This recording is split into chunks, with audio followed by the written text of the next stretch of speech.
অনির্বাণের হবু বউয়ের ব্যাপারে জানা মাত্রই রায়ের মনের দু টুকরো হয়ে গেল। হ্যাঁ বন্ধুরা, ভিডিওতে লাইক দিয়ে দেখতে থাকুন। রায় অনির্বাণের বউয়ের জন্য রিং সিলেক্ট করে দিয়ে আসার পর বাড়িতে এসে ভেঙে পড়ে কান্নায়। ওদিকে স্রোত বলতে থাকে, কি রে দিদিভাই তুই এরকম করে কাঁদছিস কেন বলতো? তখন অনির্বাণের এই কথা শোনা মাত্রই স্রোত বলতে থাকে, তো বেশি তো হয়েছে। আমি তো বলবো সে ঠিক একদম কাজ করেছে, কারণ সে আগে থেকে জানাবি বা কেন বলতো?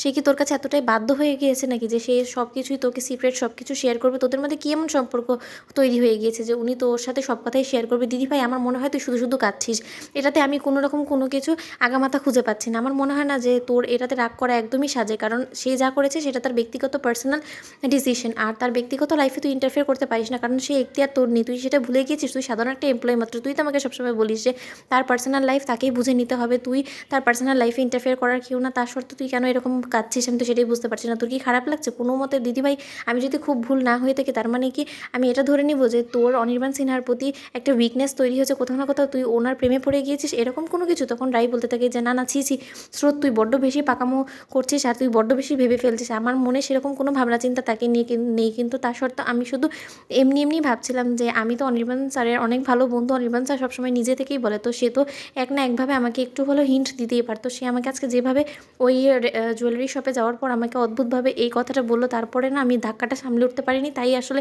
আমার এরকম চোখ দিয়ে জল পড়ছে। আর তুই শুধু শুধু কেন ভাবছিস উল্টোপাল্টা কথা বলতে? তখন স্রোত বলতে থাকে মনে মনে, দিদিভাই আমি বেশ বুঝতে পারছি যে তোর অনির্বাণ সিনহার এই হবু বউয়ের ব্যাপারে শোনার পর থেকে কোনো মতে তুই নিজেকে সামলে উঠতে পারছিস না। তুই অনেক বড় একটা ধাক্কা লেগেছে, আর সে থেকেই তোর চোখ দিয়ে এরকম করে কলকল করে জল পড়ছে। কিন্তু দিদিভাই এই অপেক্ষার খুব শীঘ্রই তো শেষ হয়ে যাবে, আমি তোকে কথা দিচ্ছি। অনির্বাণ সিনহা আর কারোর জন্য রিংটা কিনেনি, শুধুমাত্র তোর জন্যই কিনেছে, কারণ তার মনে তোর জন্য যে পরিমাণে ভালোবাসা তৈরি হয়েছে সেটা আমার থেকে ভালো তার কেউ বলতে পারে না। সেদিন আমি অফিসে যাওয়ার পর আমি ওনার দু চোখ দেখে বুঝে গিয়েছি যে ওনার চোখ মুখ যা বলছে আর আমার মন যেটা বলছে সেটা একসাথে মিলে গিয়েছে। ওনার মনে আর কেউই বাসা বাঁধেনি, শুধুমাত্র তোর ভালোবাসাই বাসা বেঁধেছে। কিন্তু তা সত্ত্বেও তুই সেটা মানতে নারাজ। কিন্তু একদিন একটা সময় এমন আসবে যখন তুই নিজে থেকে চিৎকার করে বলবি যে তুই অনির্বাণ সিনহাকে ভালোবাসিস, আর সেই দিনের অপেক্ষায় আমি রইলাম।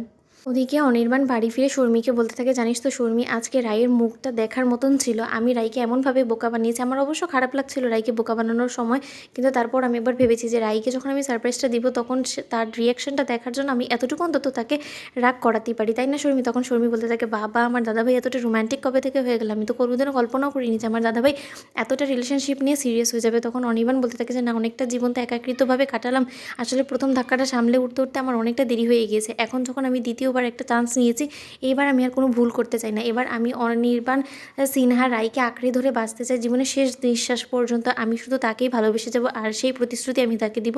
তার আমার উপর যথেষ্ট পরিমাণে বিশ্বাস হবে। তুই দেখে নিস শর্মি। তো বন্ধুরা, ভিডিওটি ভালো লাগলে লাইক, কমেন্ট, শেয়ার করে সাবস্ক্রাইব করতে ভুলো না।